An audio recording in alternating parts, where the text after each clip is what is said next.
Carbon black ಅಥವಾ ಕಪ್ಪು ಇಂಗಾಲ ಅಂತಲೂ ಇದನ್ನು ನಾವು ಕರಿತೀವಿ. ಇದನ್ನ ಟೈರ್ಸ್ನಿಂದ ಹಿಡಿದು ಬ್ಯಾಟರೀಸ್ ತಯಾರಿಸೋದ್ರಲ್ಲೂ ಕೂಡ ಬಳಸ್ತಾರೆ. PCBL ಮತ್ತು ಹಿಮಾದ್ರಿ ಸ್ಪೆಷಾಲಿಟೀಸ್ ಭಾರತದ ಕಾರ್ಬನ್ ಬ್ಲ್ಯಾಕ್ ಕ್ಷೇತ್ರದ ಪ್ರಮುಖ ದಿಗ್ಗಜರು. PCBL carbon black ತಯಾರಿಸುತ್ತೆ.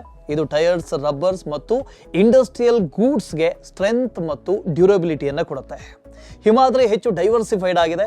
Speciality chemicals ಮತ್ತು ಬ್ಯಾಟರಿ ಮೆಟೀರಿಯಲ್ಸ್, EVs ಮತ್ತು ಕ್ಲೀನ್ ಟೆಕ್ ಇಂಡಸ್ಟ್ರೀಸ್ಗಳಿಗೆ ಇದು ಕಾರ್ಬನ್ ಬ್ಲ್ಯಾಕ್ ಅನ್ನು ತಯಾರು ಮಾಡುತ್ತೆ. ಇನ್ನು PCBLನ Q2 FY26ನ ಸೇಲ್ಸ್ ಬಂದು 2164 ಕೋಟಿ, ಬಹುಶಃ ಫ್ಲಾಟ್ ಗ್ರೋತ್ ತೋರಿಸಿದೆ. ಕ್ರೂಡ್ ಆಯಿಲ್ ಇಂಪೋರ್ಟ್ ಮತ್ತು ಡಿಮಾಂಡ್ ಸ್ಲೋ ಡೌನ್ ಕಾರಣದಿಂದಾಗಿ ಮಾರ್ಜಿನ್ ಸ್ಕ್ವೀಸ್ ಆಗಿದ್ದು ಪ್ರಾಫಿಟ್ -50% ಆಗಿ 62 ಕೋಟಿ ಆಗಿದೆ. ಮಾರ್ಜಿನ್ಸ್ ಕೇವಲ 2.9% ಇದೆ. ಅದೇ ಹಿಮಾದ್ರಿ ಸ್ಪೆಷಾಲಿಟಿ ಸೇಲ್ಸ್ ಬಂದು 1071 ಕೋಟಿ ಇದೆ, -5.8% ಡೌನ್ ಆಗಿದೆ. ಮುಖ್ಯವಾಗಿ ಪ್ರೈಸಿಂಗ್ ಪ್ರೆಷರ್ ಮತ್ತು ಎಕ್ಸ್ಪೋರ್ಟ್ ಶಿಪ್ಮೆಂಟ್ಸ್ ಕಾರಣದಿಂದಾಗಿ.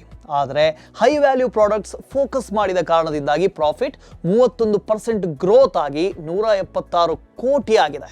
ಮಾರ್ಜಿನ್ಸ್ ಬಂದು 447 BPS ಇನ್ಕ್ರೀಸ್ ಆಗಿ 16.4% ಆಗಿದೆ. ಈಗ ಪ್ರಶ್ನೆ ಇರೋದು, ಈ ಎರಡು ಕಂಪನಿಗಳಲ್ಲಿ ಸ್ಟ್ರಾಂಗ್ ಯಾರು ಅಂತ. ಬಲವಾದ ಮಾರ್ಜಿನ್ ಹೊಂದಿರುವಂಥ ಹಿಮಾದ್ರಿನ ಅಥವಾ ಸ್ಟೇಬಲ್ ಪ್ಲೇ ಮಾಡ್ತಾ ಇರುವಂಥ PCBL? ನಿಮಗೇನು ಅನ್ಸುತ್ತೆ ಕಮೆಂಟ್ ಮಾಡಿ, ನಮ್ಮ ಪೇಜನ್ನು ಫಾಲೋ ಮಾಡಿ.